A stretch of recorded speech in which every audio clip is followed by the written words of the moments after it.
কতিপয় আমলারা চাচ্ছে এই সরকার যেন জনপ্রিয়তা হারায়। আমাদের সবারই এক কথা, বাঁচার মতো মজুরি চাই। আমরা যেন আর এমন কোন মজুরি প্রত্যাশা না করি যে মজুরি দিয়ে আমার জীবন চলে না, যে মজুরি দিয়ে আমার সংসার চলে না, যে মজুরি দিয়ে আমার সন্তান চিকিৎসা পায় না, যে মজুরি দিয়ে আমার সন্তান শিক্ষা পায় না, যে চিকিৎসা যেই মজুরি দিয়ে আমার পরিবার, আমার পিতা মাতা, আমার স্ত্রী অথবা স্বামী, আমার ভরণ পোষণ আমরা নিশ্চিত করতে পারি না, এই মজুরি আমরা চাই না। আমরা একটি বাঁচার মতো মজুরি চাই। বর্তমান সরকারের কাছে আমাদের প্রত্যাশা অনেক। নতুন সরকার, আমরা জানি আপনি নানামুখী প্রেশারের মধ্যে আছেন, কিন্তু এই শ্রমিক শ্রেণীর দুঃখ যদি আপনি না বোঝার চেষ্টা করেন তাহলে আমরা কোথায় যাব? আমরা আপনাকে বলবো, আপনি শহীদ রাষ্ট্রপতি জিয়াউর রহমানের সন্তান, 3 বারের প্রধানমন্ত্রী বেগম খালেদা জিয়ার সুযোগ্য সন্তান তারেক রহমান। আপনি এদেশের শ্রমজীবী মানুষের প্রতি লক্ষ্য দেন, সে শিল্প কারখানায় হোক আর সড়কের শ্রমিক হোক, যেখানে শ্রমিকই হোক, এই শ্রমিকরাই অর্থনীতির চাকা ঘুরায়।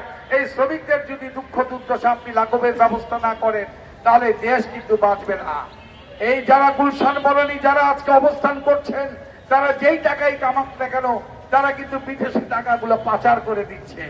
আমেরিকা পাঠায়, কানাডায় পাঠায়, মালয়েশিয়ায় পাঠায়, ইউরোপে পাঠায়, জাপানে পাঠায়। কিন্তু এই দেশের দরিদ্র খেতে খাওয়া মানুষগুলো যারা যা কামাই করে না কেন, তারা এই দেশের বাজারেই তা ব্যয় করে, তাদের কোনো পাঠানোর জায়গা নাই। তাই আমি আপনাদেরকে বলবো, আপনারা নতুন সরকার, আপনি অনেক অনেক লোককে বসিয়েছেন, মন্ত্রণালয়ের মন্ত্রিত্ব দিয়েছেন, যারা মন্ত্রণালয় চালানোর মতো যোগ্যতাও রাখে না।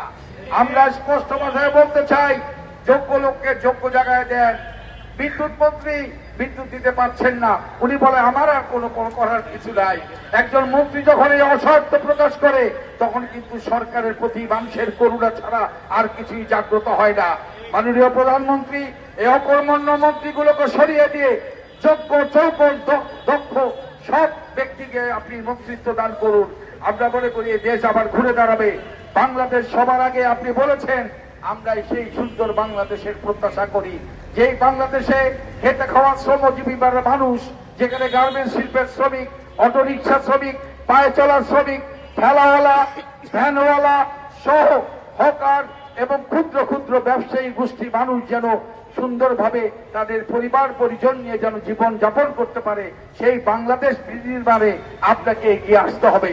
আপনি যদি শুধু বড়লোক মালিকদের কথা শোনেন আর সচিবালয়ে যে আমলারা বসে এই এয়ার কন্ডিশন রুমের মধ্যে বসে বসে বিভিন্ন পলিসি নীতি নির্ধারণ করেন, তাদের যদি খালি কথা শোনেন তাহলে আপনি কিন্তু এই শ্রমজীবী মানুষের কাছ থেকে আপনি কিন্তু কাঙ্ক্ষিত সহযোগিতা আর পাবেন না।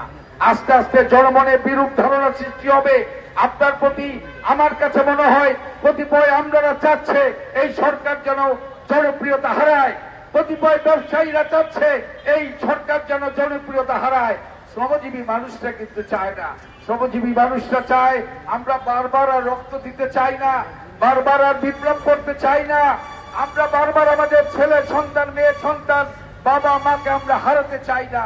আর কত রক্ত দিব, আর কত রক্ত দিলে আমাদের জীবনের একটু শান্তি আসবে? আপনি নতুন সরকার, আপনাকে দায়িত্বশীল ভূমিকা নিতে হবে। আপনি প্রয়োজনে মাননীয় প্রধানমন্ত্রী এ দেশের শ্রমজীবী মানুষের প্রতিনিধিদের নিয়ে একটি খোলা ডায়ালগের আয়োজন করুন।